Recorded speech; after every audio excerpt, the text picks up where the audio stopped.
자, 오늘 말씀의 제목은 새 옷 조각 새 포도주라는 말씀으로 제목으로 말씀을 전해드리도록 하겠습니다. 그 말씀 드리기 전에 지금 이제 선거가 2주가 채 안 남았네요, 그렇죠? 2주가 채 안 남았는데 우리 풍성한 침례교회에서는 이 선거에 대해서는 서로 아무런 얘기 안 했으면 좋겠어요. 아무런 얘기는 안 했으면 좋겠어요. 그냥 지금 마음속에 품으신 사람이 하나님께서 당신에게 정해주신 사람입니다. 저희 교회에서는 선거에 대해서 유튜브를 서로 공유할 필요도 없고 누가 좋다느니 누가 나쁘다느니 얘기할 필요도 없다고 생각합니다. 전혀 그런 것에 대해서 신경 쓰지 마세요. 지금 이제 사실은 선거 바로 이 주가 지금 요번 주가 오늘이 주일이니까 요번 주가 가장 피크예요. 자, 이제부터 뭐가 나오냐?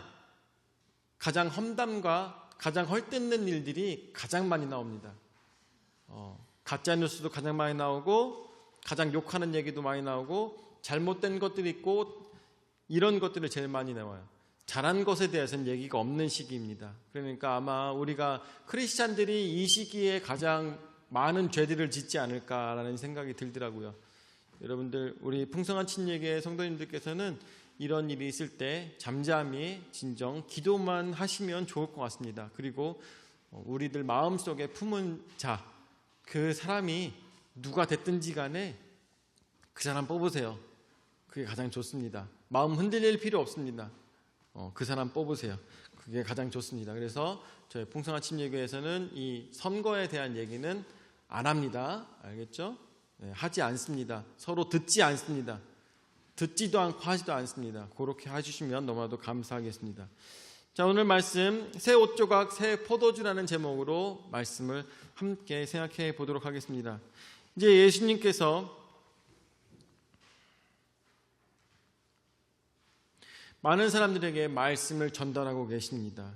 그러는 와중에 제자들을 이 마태라는 세리가 잔치를 베풀어서 많은 사람들에게 자신이 얼마나 이 예수 그리스도를 만난 것이 꿈과 같은 일이고 얼마나 기쁜 일인지에 대해서 많은 사람들에게 밝히며 자신은 더 이상 세리가 아니고 예수님의 제자로 살아가겠다라고 밝히고 있는 중요한 순간인 것입니다.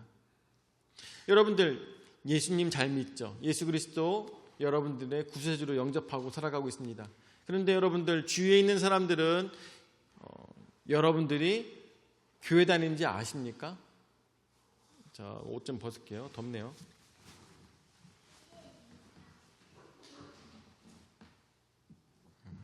여러분들 주위에 계신 분들이 여러분들께서 교회 다니시며 그리고 예수님 믿는 사람인지 다들 알고 계십니까? 만약에 모른다고 하면 오늘 말씀에 나오는 것처럼 이 레위, 그러니까 마태를 보고 배웠으면 좋겠습니다. 내가 예수 그리스도를 믿는다라고 많은 사람들에게 선포하는 것은 이런 의미를 담고 있습니다. 내가 잘못된 길로 갈 때 나를 붙잡아 줘라 라는 의미가 담겨 있는 것과 마찬가지일 것이겠죠. 내가 예수님을 믿는 사람이다 라고 또한 얘기하는 것은 나는 이제부터 올바른 길로만 가겠다라고 사람들에게 선포하는 것과 마찬가지라는 것입니다. 그런데 오히려 사람들에게 숨기고 오히려 사람들로 하여금 손가락질 받을까 두려워하고 이러한 모습이 왜 있겠습니까? 내가 예수 그리스도를 부끄러워하는 삶을 갖고 있기 때문인 것이죠. 내 삶이 부끄럽기 때문에 내가 예수님을 믿는다는 것에 대해서 정확하게 얘기를 못한다는 것이죠. 그렇지만 오늘 말씀에 나오고 있는 이 마태, 이 사람은 내가 예수 그리스도를 믿고 변화된 삶을 살겠다라고 사람들에게 선포하며 동네 사람들 다 불러가지고 잔치를 베풀었던 사람입니다. 자, 근데 그렇게 잔치를 베풀고 있을 때 세리와 함께 식사하고 있는 예수님을 바라보며 바리새인들은 얘기했습니다. 저 사람이 왜 죄인들과 함께 식사하고 있느냐라고 이야기를 하고 있는 것이죠. 그때 예수님께서 뭐라고 말씀하십니까? 예수님께서는 말씀하실 때 병자에게는 의사가 필요하다고 얘기했습니다. 아프지 않은 사람에게는 의사가 필요가 없다고 이야기하고 있습니다. 그러면서 저번 주에 여러분들 뭐라고 말씀드렸습니까? 사실은 여기 있는 사람들이 다들 아파요. 다들 몸이 불편합니다. 젊은 사람들도 허리 아프다, 어깨 아프다, 다리 아프다 그러고 있어요. 사실은 어제 우리 종민이가 운전하다가 앞에 있는 자전거를 들이박았어요. 어제. 근데 그 다음부터 제가 여기가 아프더라고요. 자동차 사고, 자전거 사고. 어제 전화하실 때 그때요. 네. 빵 받고 난 다음에 왜 여기가 계속 아프지라고 생각했는데 그때 교통사고인가? 그러니까 자전거끼리 박은 교통사고인가? 이런 생각이 들더라고요. 뭐 인사사고나 아니면 뭐가 부딪힌 건 없었는데 그때부터 뒷목이 많이 아프더라고요. 근데 그런 것뿐만 아니라 우리가 세상 살아가면서 아프지 않은 사람이 이 세상에 없다라는 것이죠. 근데 병원에 가는 사람은 어떤 사람이에요? 내가 아프다라고 인정하는 사람들만이 병원에 간다는 것이죠. 저 요번에 여기 아프면서 병원 갔을까요? 안 갔을까요? 안 갔어요. 이 정도 아픈 거야 뭐 라고 생각한다는 것이죠. 이 정도 아픈 거야. 여러분들 병원에 가는 사람들은 이거 안 좋은데 가봐야겠는데 라고 생각하는 것이죠. 예수 그리스도를 찾는 사람들도 어떻겠습니까? 다들 몸이 불편한데도 불구하고 다 죄가 있음에도 불구하고 예수 그리스도 찾는 사람은 내가 이만큼 죄를 지었다라는 것을 인정하는 사람들만이 예수 그리스도를 찾아간다는 것입니다. 교회에 간다는 것은 모든 사람들이 예수 그리스도가 필요한데도 불구하고 교회를 찾아오지 않는다는 것이죠. 교회를 찾아온다는 것은 내가 얼마나 죄를 지었는지 깨달아 알고 내가 예수 그리스도가 필요하다고 인정하는 사람들만이 교회에 온다는 것입니다. 그러므로 여러분들에게 말씀을 드리지만 착하고 깨끗한 사람들이 교회를 다니는 것이 아니라 착하고 깨끗해지기 위해서 예전의 삶을 청산하고 착하고 깨끗한 삶을 살기 위해서 노력하는 사람들만이 교회에 다닌다는 것이죠. 결국 뭐냐? 죄인인 것을 깨달아 아는 사람만이, 내가 죄인이라는 것을 인정하는 사람들만이 교회를 다닌다는 것입니다. 자, 그렇게 생각하면서 그것을 말씀을 생각하면서 오늘 말씀 더 보도록 하겠습니다. 33절 말씀을 보도록 하죠. 그들이 예수께 말하되 요한의 제자는 자주 금식하며 기도하고 바리새인의 제자들도 또한 그리하되 당신의 제자들은 먹고 마시나이다 라고 이야기하고 있습니다. 여러분들 이스라엘 역사에 있어서 첫 번째로 그래서 금식의 의미입니다. 이스라엘 역사에 있어서 성경책에서 금식했던 일들 중에서 가장 유명한 사건이 뭐가 있을까요? 여러분들 생각나는 것 중에 금식했던 사건.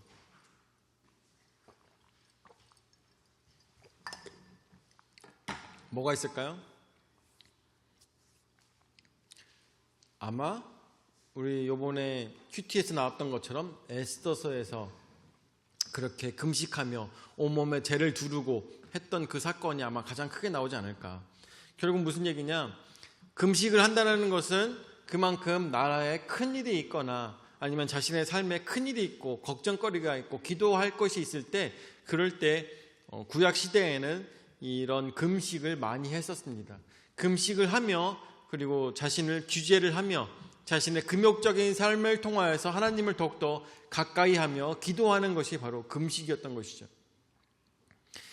자, 오늘 말씀에 나오는 것처럼 이 그들이 예수께 말하되 요한의 제자는 자주 금식하며 기도하고 바리새인의 제자들도 또한 그리하되 당신의 제자들은 먹고 마시나이다 라고까지 얘기하고 있습니다. 33절 말씀에 나오는 것처럼 여기서 얘기하는 바리새인들의 그 속에 있는 말은 무슨 얘기냐?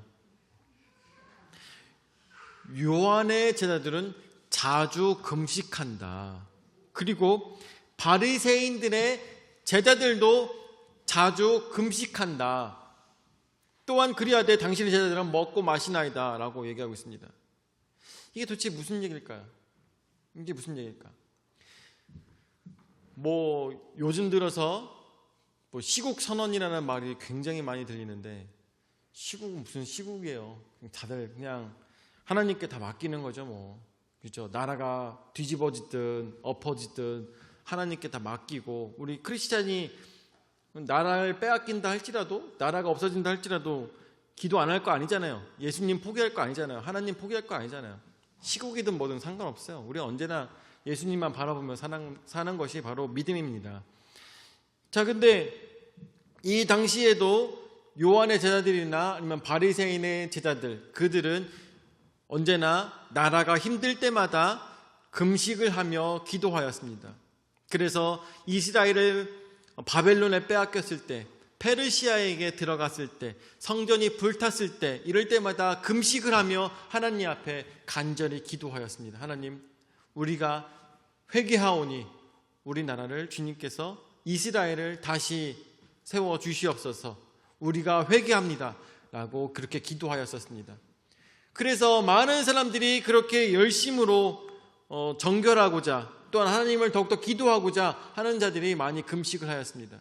그런데 이렇게 금식을 하다 보니까 이것이 언제부턴가 만성이 된 것이죠.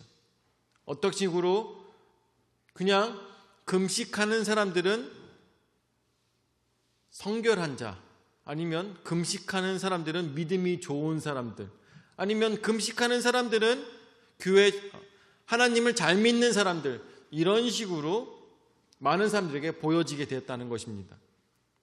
그래서 여기 나오고 있는 요한의 제자들은 자주 금식합니다 라고 하는 얘기가 무슨 얘기냐?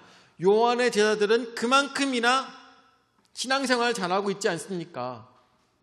바리새인의 제자들, 여기 사실은 바리새인들은 제자가 없어요. 바리새인의 제자들이라는 것은 바리새인들을 추종하는 자들이라고 생각할 수가 있는데, 그 사람들도 많이 금식하지 않습니까? 그만큼 성결한 삶을 추구하고 있지 않습니까? 라고 이야기하고 있습니다. 그런데 당신의 제자들은 왜 그런 금욕적인 생활을 하지 않고 있습니까? 라고 하는 거나 마찬가지인 것이죠. 여러분들, 이거 뭔가 잘못된 걸 눈치채시나요? 뭔가 잘못된 걸 눈치채시나요? 금식이라는 것은요, 무엇을 위해서 금식합니까? 내가 더 깊이 금욕적인 생활로 하나님을 더 깊이 만나고자 하는 것에 목적이 있습니다. 목적이 있어요. 거기에 목적이 있는 거예요. 그런데 지금 여기 이 33절의 말씀에 나오고 있는 그 당시에 있는 많은 사람들은 금식을 왜 하느냐? 내가 이만큼 존경받아 마땅하다. 내가 이만큼 하나님께 가까이 갔다. 내가 이만큼 하나님 앞에 성결한 자로 살아가기 위해서 노력하고 있다. 내가 이만큼 잘한다. 내가 이만큼 높다. 내가 당신보다 낫다. 라는 것을 더 많은 사람들에게 보여주기 위해서 금식을 하였다는 것입니다. 예수 그리스도께서, 예수님께서 그 모습을 보시고 어떠한 생각이 나셨을까요? 저들이 하는 금식은 시장에서 엎드려 기도하기 위해서 하는 신앙생활이요, 저들이 하는 금식은 다른 사람들이 알아주고자 하는 금식이요, 내가 하는 금식을 옆집도 알아야 되고 앞집도 알아야 되고 건너편 집도 알아야 되는 금식을 하고 있다는 것이죠. 예수님이 그런 걸 보시면서 얼마나 답답하시고 속상하셨겠습니까? 사람들에게 보여주기 위한 금식을 하는 그 신앙인들이 진정한 신앙인이라는 모습입니까? 이번에도 보니까 교회에서 머리 박은 사람들이 있더라고요. 여기 강대상 앞에서 이렇게 엎드려가지고 머리를 박은 사람들이 있어. 교회에서 그런 일들이 벌어지는 것 뭐예요? 다 보여주기 신앙이고, 그렇게 해야지만 신앙이 좋아 보이는 것 같고, 그렇게 해야지만 장로로서 아니면 집사로서 신앙이 좋아 보이는 것처럼 보이니까 목사가 시키는 대로 앞에서 머리 박고 그렇게 하는 거 아니겠어요? 사람들이 손가락질하면서 뭐라고 합니까?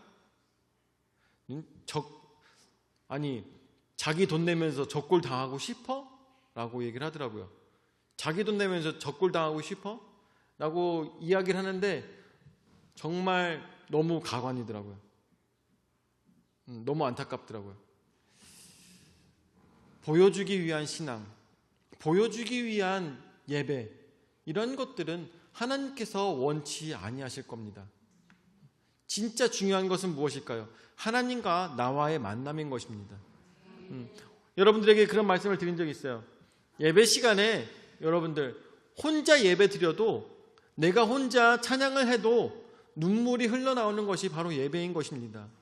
예배 시간에 나와가지고 오늘 간신히 예배 나왔네 하면서, 예배 나왔으니까 나 이제 괜찮아, 오늘 요번 주는 이제 아무 문제 없을 거야, 나 사업장에 별 문제 없을 거야, 이러한 생각을 가지고 예배를 드린다면 그것은 예배가 아닌 것이죠. 진정한 예배라는 것은 무엇입니까? 내가 가지고 있는 모든 죄들을 주 앞에 고백하며 하나님과 나와의 만남을 추구하는 것이 바로 예배라는 것이죠. 보여주기 위한 신앙, 보여주기 위한 기도회, 보여주기 위한 찬양회, 이 모든 것들이 예수 그리스도 앞에 아무런 의미가 없다는 것을 오늘 금식의 의미라는 것을 우리가 한 번 더 생각해 봐야 된다는 것입니다. 이것에 대해서 뭐라고 말씀입니까? 예수님께서는 말씀하십니다. 예수께서 그들에게 이르시되 혼인집 손님들이 신랑과 함께 있을 때 너희가 그 손님으로 금식하게 할 수 있느냐라고 얘기하고 있습니다. 이스라엘 사람들은 1년에 4번을 금식을 합니다. 근데 그 4번을 금식하는 동안에 그 날짜가 됐다 할지라도, 아무리 금식하는 날짜가 됐다 할지라도 결혼식에서는 금식을 하지 않아요. 결혼식에서는. 그렇기 때문에 오늘 예수님께서 이 말씀을 하시는 것입니다. 지금 오늘 말씀에 나오는 것처럼 신랑이 함께하고 있는 이 시간이라는 것이죠. 신랑이 함께하고 있는 시간은 무엇일까요? 바로 하나님이 함께하시는 시간을 신랑이 함께하는 시간으로서 그렇게 언제나 비유를 하고 있는데, 예수님께서는 신랑이 함께하고 있는 이 시간이라고 이야기를 하며 자신의 정체를 사람들에게 어느 정도 밝히는 것과 마찬가지입니다. 여러분들, 하나님께 우리가 금식하며 나아갑니다. 왜 하나님께 금식하며 나아갈까요? 왜 금식하며 하나님께 나아갑니까? 내가 하나님을 만나 뵙기에 마음의 준비가 너무 안 돼 있기 때문에 금식하는 거예요. 그런데 하나님이 내 앞에 계시다면 금식할 이유가 있을까요? 없을까요? 없다라는 것이죠. 하나님의 말씀이 바로 옆에서 들리고, 하나님께서 하시는 행동들이 바로 옆에서 보이고, 예수님께서 나와 함께 하시는데 내가 금식할 이유가 뭐가 있냐 말입니다. 오늘 여기 나오고 있는 예수님과 함께하고 있는 제자들은 무슨 시간을 가져야 되겠습니까? 먹고 마시며 즐기는 복된 시간을 예수 그리스도와 함께 누려야 되는 것입니다. 지금 저들은, 요한의 제자들과 바리새인들의 제자들은 금식을 하며 뭐예요? 예수님을 만나지 못하고 있지만 예수님과 함께하고 있는 자들은 하나님을 만나는 아름다운 잔치집에 있는 사람들이라는 것을 우리는 생각해야 된다는 것입니다. 여러분들, 오늘 여기 우리 예배 시간에 함께 모였습니다. 어떠한 사람에게는 이 시간이 너무나도 피곤하고 졸린 정말 지침의 시간이 될 수 있겠지만, 어떠한 사람에게는 어떨까요? 잔치 시간이죠. 잔치라는 것입니다. 하나님을 만나는, 예수 그리스도를 만나는 잔치라는 것이죠.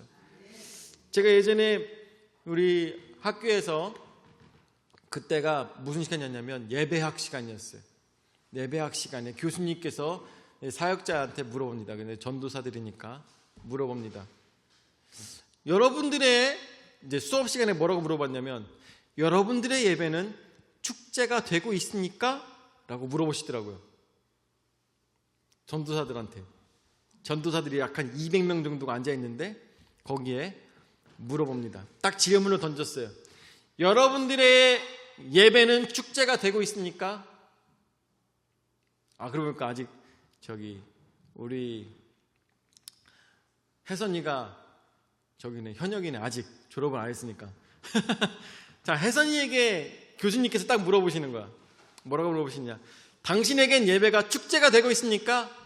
라고 물어봤을 때 혜선이는 뭐라고 대답할 거야? 아무 말도 못할 것 같지?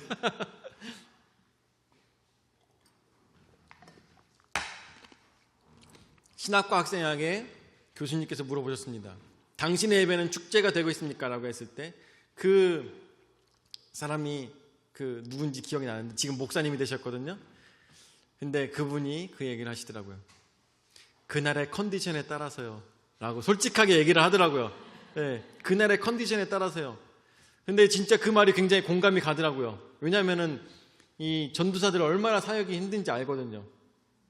사실은 정신없이 막 그 예배 드리기 전에 막 찬양 연습 막 하고 찬양 막 하고 막 정신없이 하고 난 다음에, 그리고 찬양 운행도 막 하고, 성도님들 오시면 다 인사하고, 목사님 오시면 다 인사하고, 막 목사님 뭐 필요할까 막 하면서 막 하고 나면, 다 하고 난 다음에 이제서야 설교 시간에 간신히 앉아 있는 거죠. 그들에게 정말 진짜 축제가 될까요? 정말 기쁜 시간이 될까요? 그렇지 않을 것입니다. 너무 힘들 거예요. 너무너무 힘들 거예요. 그들에게 정직하게 물어보셨을 때 정직하게 대답을 했었죠. 그래서 그 말을 들으면서 여러 가지 생각이 들더라고요. 우리는 진정 예수 그리스도를 만나는 예배를 드리고 있는가? 우리는 진정 하나님을 만나는 예배를 드리고 있는가? 아니면 한낱 프로그램에 불과한가? 그것에 대해서 교수님께서 이야기하기 위해서 그 질문을 한 것이에요. 당신은 진짜 예배가 축제가 되고 있습니까? 한낱 프로그램이 된 것은 아닙니까? 한낱 쇼가 된 것은 아닙니까? 물어보시더라고요. 굉장히 큰 울림이 있었어요. 그 예배학 시간에 아무것도 기억 안 나요. 그거밖에 기억 안 나요. 그거밖에 기억 안 나요. 네, 당신에겐 예배가 축제가 되고 있느냐? 예수 그리스도를 만난 이 순간이 여러분들, 저 제자들에게 있어서는 축제였던 것이고 또한 혼인잔치였던 것입니다.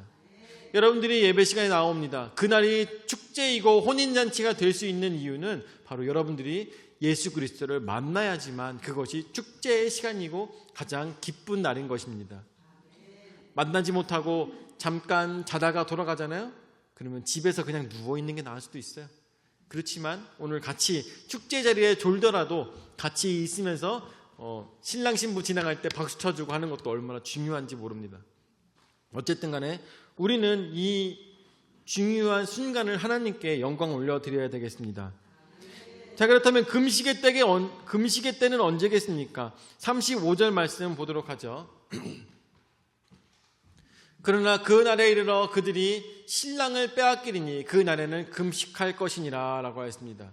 자, 그 날에 이르러 그들이 신랑을 빼앗긴다고 하였습니다. 그 날에 신랑을 빼앗기는 날은 언제였을까요? 아마 예수님께서 십자가에 달려 돌아가시고 그때가 아마 신랑을 빼앗겼을 때를 우리가 상상해 볼 수가 있을 것입니다. 그런데 이 말씀을 우리가 지금으로 비유하여서 생각해 봤을 때 신랑을 빼앗겼다는 것은 무엇을 의미하는 것일까요? 여러분들에게 말씀드렸다시피 하나님은 바로 신랑의 모습으로 우리에게 비유하고 있습니다. 그런데 이 하나님을 빼앗겼다는 것은 무엇을 의미하는 것일까요? 하나님을 빼앗겼다는 것, 지금 우리의 삶에 있어서 하나님을 빼앗겼다는 것은 바로 내가 하나님을 놓아버렸을 때가 바로 그때라는 생각이 듭니다. 내가 하나님을 빼앗겼다는 것은 하나님에 대한 믿음을 잃어버렸을 때. 여러분들에게 예전에 그런 말씀을 드린 적이 있어요. 우리가 종말론 신앙을 쫓아갈 필요가 없다고 여러분들에게 말씀을 드렸습니다. 왜냐하면 우리는 하루하루 매일매일 하나님 안에서 종말이라기에는 좀 이상한데 예수 그리스도의 재림을 기다리는 사람들입니다. 안다고 해서 모른다고 해서 신앙생활에 바뀌어서는 안 된다는 것이죠. 가장 중요한 것은 무엇일까요? 세상이 멸망하는 것보다 더 중요한 것은 내가 하나님을 잃어버리는 것이 가장 중요하다는 것입니다. 내가 하나님을 잃어버리게 되었을 때 그때가 바로 종말이라는 것이죠. 그때 나의 영혼이 무적행으로 들어가는 것과 마찬가지라는 것입니다. 진정한 우리의 삶 속에서 기도해야 될 때, 금식해야 될 때는 언제냐? 내가 믿음이 흔들릴 때, 내가 연약해졌을 때, 내가 하나님을 느끼지 못할 때, 그때 우리는 금식하며 기도하며 나의 부족함을 주님 앞에 고백해야 될 것입니다. 바로 예수님께서는 여기에서 말씀하시는 것이죠. 우리로 하여금 하나님을 온전히 찾기를 원하시며 또한 잃어버리게 되었을 때 그때 금식해야 된다고 예수님께서는 우리에게 분명하게 말씀해 주고 계시는 것입니다. 자, 그렇다면 우리는 언제 금식을 해야 되겠습니까? 우리가 신앙이 연약해지고 있을 때, 그때 우리는 금식해야 될 것입니다. 내가 원하는 것이 있을 때, 내가 물질적으로 자, 오늘 우리가 집에 돌아가면서 로또를 샀어요. 그리고 난 다음에 일주일간 금식한다고 해서 로또가 될까요? 그런 것이 아니죠. 우리에게 필요가 있을 때 금식하는 것이 아니라 내가 하나님을 잃어버리게 되었을 때 그때 우리는 금식하며 주님 앞에 돌아가야 될 것입니다. 예수님께서는 이 짧은 한마디를 통하여서 우리에게 정확하게 금식의 때를 말씀해 주시는 것입니다. 여러분들, 이스라엘 백성들이 그 나라를 빼앗겼을 때 왜 빼앗기게 되었을까요? 국력이 약하여서 빼앗기게 됐을까요? 그것이 아니라는 것입니다. 나라를 빼앗겼다는 것은 그만큼 그 이스라엘 민족이 하나님 앞에 죄를 지었기 때문인 것입니다. 우리가 기도해야 될 것은 나라를 빼앗기지 않도록 도와주시옵소서 기도해야 될 것이 아니라 우리가 죄악에 빠지지 않게 하기 위해서, 이 나라가 크리스찬들이 죄악에 빠지지 않기 위해서 기도해야 되는 것이 진정한 기도의 방향이라는 것을 지혜 있는 자는 깨달아 알아야 될 것입니다. 내가 원하는 것을 위해서 기도하는 것이 아니라 내가 하나님의 뜻을 알고 그 속에서 하나님을 놓치지 않기 위해서 기도하는 것, 그것이 진정한 예배자의 모습이라는 것을 우리는 깨달아 알아야 될 것입니다. 36절에서부터 말씀을 보도록 하죠. 그래서 새 옷 조각과 새 포도주라는 말이 나옵니다. 또 비유하여 이르시되 새 옷에서 한 조각을 찢어 낡은 옷에 붙이는 자가 없나니 만일 그렇게 하면 새 옷을 찢을 뿐이요 또 새 옷에서 찢은 조각이 낡은 것에 어울리지 아니하리라 라고 이야기하고 있습니다. 예전에 어디를 길을 가다가 길에서 파는 양복을 보게 됐어요. 양복이 너무 싼 거야. 위아래로 다 합쳐갖고 5만 원인 거예요. 뿐만 아니라 이 천이 굉장히 얇아가지고 굉장히 시원하겠더라고요. 제가 알다시피 너무 더위를 타니까 옷이 너무 좋아 보였어요. 그래갖고 위아래로 5만 원을 주고선 정장을 하나 샀습니다. 굉장히 오래전 일이야. 그러고 난 다음에 진짜로 거짓말 않고 3번 입었나? 3번 입었나? 그래서 앉았는데 북 하고 찢어진 거예요. 앉았는데 북 하고 찢어진 거야. 이게 이래서 5만 원이구나. 왜냐하면 새 옷이 아니었어요. 예.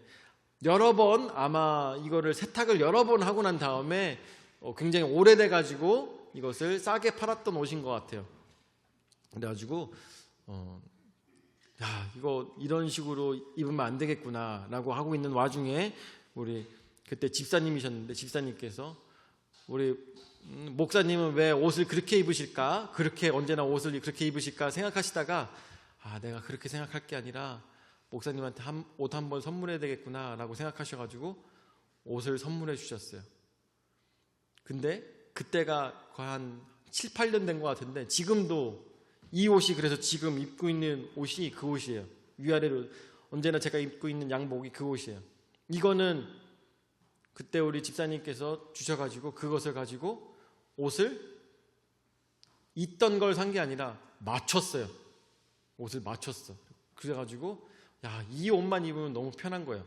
그래가지고 겨울이나, 여러분들 눈치채셨나 모르겠는데 겨울이나 여름이나 이 옷만 입어요. 네? 겨울에는 이 옷 위에다가 뭐 하나 더 입고 여름에는 여기서 상의를 벗던가 이런 식으로 하죠. 그래서 너무나도 잘 입고 있는데 새 옷에서 한 조각을 찢어서 낡은 옷에 붙이는 자가 없습니다. 왜 그렇습니까? 그러면 새 옷도 찢어지고 헌 옷도 분명히 찢어질 것이기 때문인 것이죠.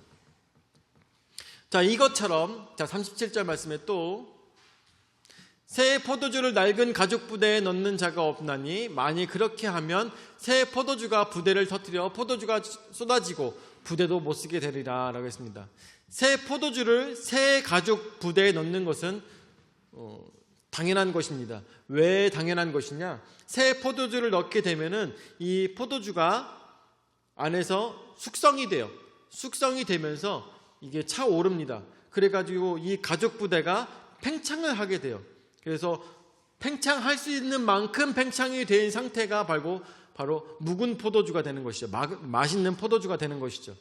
자, 그런데 이렇게 부풀어 오른 포도주 부대에다가 새 포도주를 낡은 포대에다가 새 포도주를 또 붓게 되면 어떻게 되겠습니까? 또 안에서 숙성이 되면서 이것이 또 밀어내겠죠.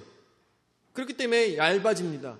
그러다 보면은 당연히 이게 숙성되는 과정에서 이 가죽 부대가 터지게 되어 있는 것이죠. 그래서 새 포도주는 새 가죽 부대에 넣어야 되고 낡은 포도주는 그냥 그대로 갖고 있는 것이 바로 그들이 갖고 있는 지혜였습니다. 오늘 이 말씀을 통해서 하나님 예수 그리스도께서 우리에게 하시는 말씀은 무엇이냐? 예전에 갖고 있었던 율법에 대해서 너희들이 가고 있는 것들이 잘못된 것이 아니야. 그런데 다만 내가 왔기 때문에 예수님께서 너희와 함께 하고 있기 때문에 나의 말을 이제는 새롭게 들으라고 예수님께서 하시고 계시는 것입니다. 지금 여러분들 구약에 있는 말씀대로 먹는 것에 대해서 정결법을 하고 있는 크리스찬들이 있습니까? 없습니까? 없죠. 없습니다. 여러분들 아시다시피 창세기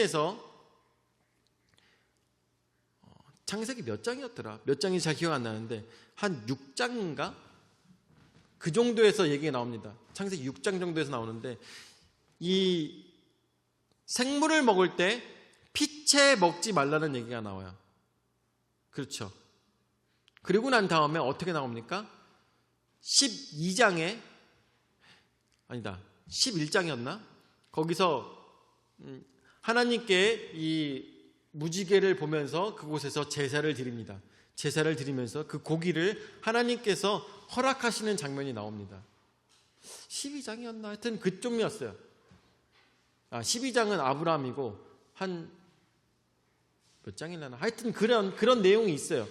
자, 그런 것처럼 우리가 지금 크리스찬들이 생물을 먹을 때 피채 먹는 것에 대해서 거부감을 갖고 있습니까? 어때요? 여러분들 여기서 혹시 종교적인 의미로 선지 못 드시는 분 계세요? 안 드세요? 종교적으로 안 드시는 거야? 아니면은 그냥 싫어하는 거예요? 그거는 가능한데 이거 성경에서 먹지 말라고 했으니까 먹지 말아야지 라고 생각한다면 이거는 성경을 오해하고 있다는 것이죠. 예수님께서는 뭐라고 말씀하십니까?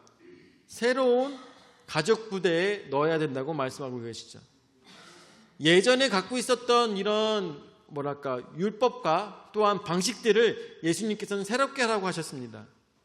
그러면서 하나님께서 베드로에게 무엇을 보여주셨습니까? 하늘에서 내려오는 광주리를 보여주셨죠. 거기에는 유대인들이 먹지 못하는 여러 가지 것들이 그 안에 들어있었습니다. 그런데 베드로는 그것을 보고 저는 유대인이기 때문에 이거를 먹을 수가 없습니다 라고 얘기를 합니다. 그런데 뭐라고 하십니까? 하나님께서 내가 정결타고 하는데 너는 왜 정결하지 않다고 이야기하고 있냐라고 하나님께서 말씀하십니다. 우리의 신앙생활 속에서도 아직도 과거의 율법에 얽매여서 나의 신앙생활을 얽매고 있는 그러한 모습이 가끔 있다는 것이죠. 우리는 여러분들 예수 그리스도 안에서 자유해야 되는 것입니다. 예수님께서 뭐라고 말씀하셨습니까? 먹는 걸로 인하여서 너희가 더러워지는 것이 아니라 너희 입 밖으로 나오는 것 때문에 너희가 더러워진다고 말씀하고 계십니다. 우리가 먹는 것 때문에 내가 더러워지는 것이 아니라 내가 먹는 것 때문에 정결치 못하는 것이 아니라 나오는 것들 때문에 그것이 너희를 더 더럽게 만든다고 얘기하시는 것처럼 먹는 것 때문에 문제가 되진 않습니다. 새로운 포도주, 그것은 바로 예수 그리스도를 통하여서 우리에게 자유를 허락하여 주셨고 또한 더 이상 율법에 매여 있지 않는 삶을 살기를 원하시는 예수님의 뜻이 있었다는 것을 우리는 생각해야 됩니다. 여러분들에게 그런 얘기도 말씀드린 적이 있었는데 하나님께서 613가지의 조항을 통하여서 그 당시에 출애굽했던 사람들에게 법을 내리셨던 이유가 무엇입니까? 이것들로 하여금 저들이 죄를 짓는 것이 문제가 아니라 저들의 삶 속에서 병에 걸리느냐 아니면 어려운 삶을 살아가느냐 이런 것들 때문에 하나님께서 저들을 사랑하시는 마음으로 한 것입니다. 만약에 우리 준결이가 집에 있으면서 이야기를 합니다. 뭐 할 때 준결이가 가끔 어때요? 이 저기를 열어봐요.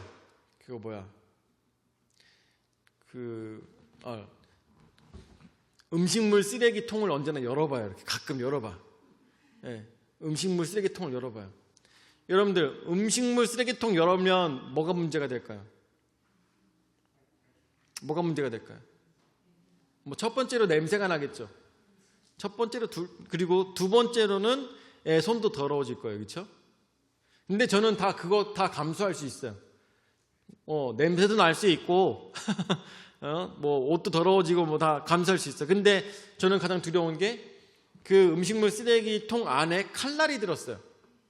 그렇기 때문에 애가 거기다가 손을 넣지 않았으면 좋겠어요. 그래서 거기 가까이 갈 때마다 제가 뒤통수를 딱딱 때려요.